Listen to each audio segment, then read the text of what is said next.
Well, Ray, man, and no secret all that you've been through to get here, man. So just give us an idea kind of what the emotion is like to finally get back in the win column. Man, if we're being honest, I feel like I was never going to get back there. You know, I let a lot of outside stuff kind of push me back in my career a little bit, you know, with, weight cuts and things like that. And then my last fight, you know, it not going my way, even though I thought it should have. You know, it's like, damn, what do we got to do to get in this win column? But we made sure we were tight on, you know, my whole camp.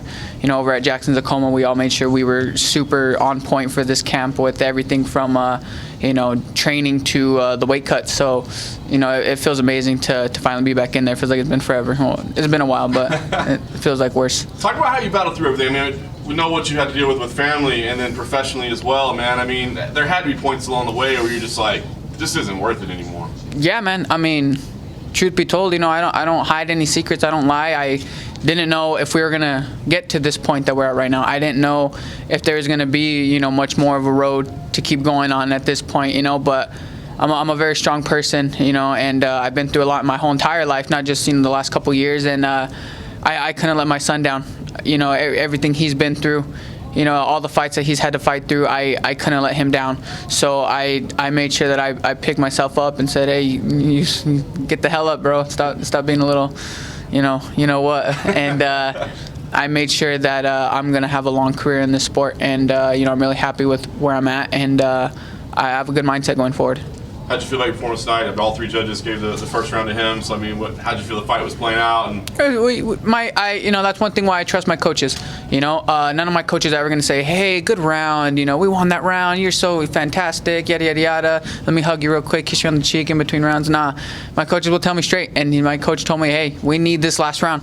We need this last round." And I had a feeling. You know, I kind of came out to an okay start in the first, and then kind of let him get the upper hand a little bit too much in the first. So I agree with them giving it to him the first round, and I know a lot was on the line the last round. You know, a lot more than money, win.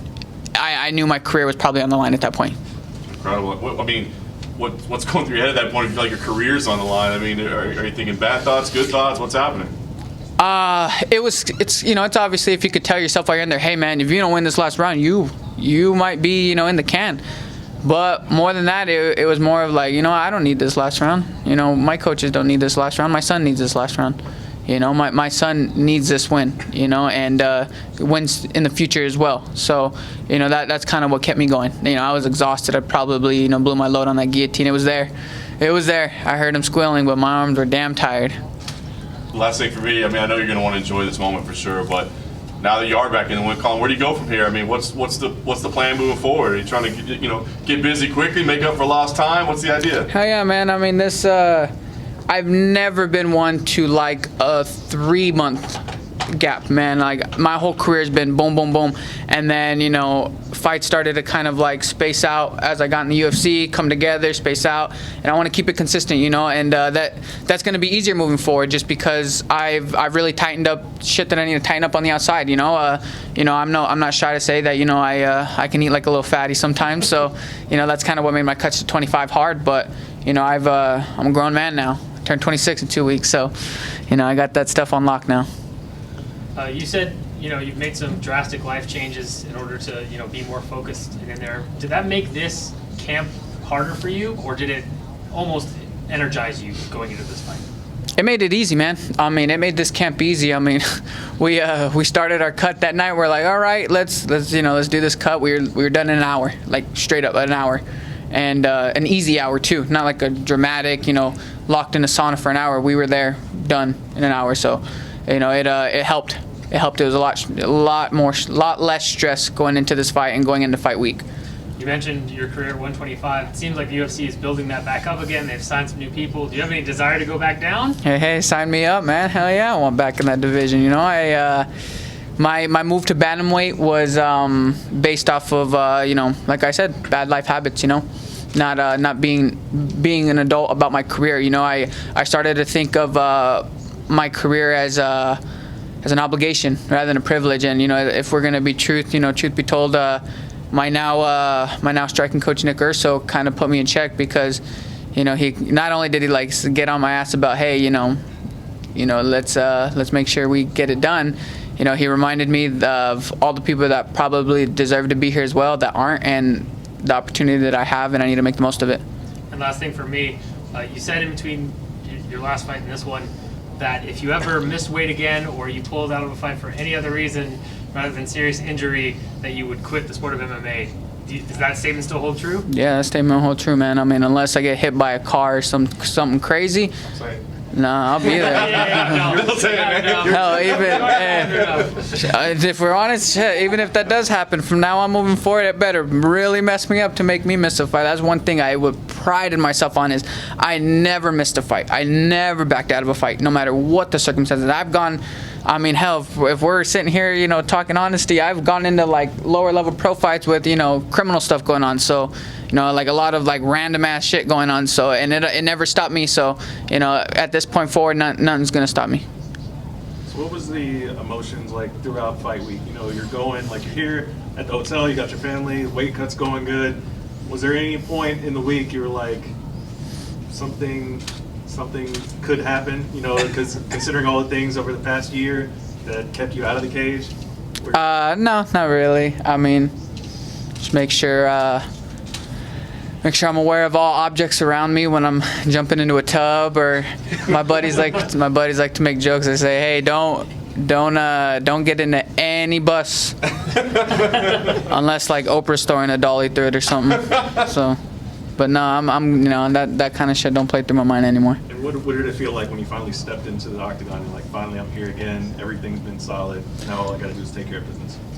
You know what I had to keep reminding myself is this guy I fought was a newcomer. The guy that I last fought was like my third opponent for that camp, and he was also a newcomer. So it almost brought me down like if I was a newcomer. But the same thing I told myself last fight as I told myself this fight. It was my 10th UFC fight. It was my 5th year in the UFC. I'm the veteran in the sport, and I'm the big dog right now. And you know, it's reminding myself that, hey, I've been here plenty of times before, many times before. So ain't nothing different this time. You know, I've been to the big show. I fought Demetrius Johnson, you know, in my opinion, the greatest in the world. So, you know, I've been in a lot more stressful spots in my career. One more. You mentioned, you know, this was a special fight because you had a close member have somebody die of cancer. You know, some of us can relate to that. How did that motivate for your fight tonight? You know, after my son was diagnosed with his condition, we just got really in touch with you know, how much kids are blessing. And not only that, we got in touch with a lot of people who, man, there's a lot of people going through stuff like this. And honestly, my son's been through a lot. My son has been through a lot. But we walk through those hospital doors and we walk through those NICUs, and there's kids going through a lot worse than what he's going through. So we keep in touch with everybody, and you know, we always try to have people's back in that community. And a good friend of ours, he's a local referee. His name's Joel Trejo. I can't really pronounce his last name, but his daughter is the cutest thing that ever lived. And man, she fought the hardest battle with terminal cancer. And man, like, she was supposed to pass so much sooner than what she did, but she fought to the very end. So, you know, to yesterday was her birthday, and you know, she's been gone for years. So you know, it really motivates me to get that win for, you know, people in those spots. You know, it means a lot to them. Who would you like to fight next? If anybody, a name comes to your mind? No, I mean, I know the UFC is like, oh, pick your opponent. I don't care. I really don't. I'm not in that position to pick opponents right now.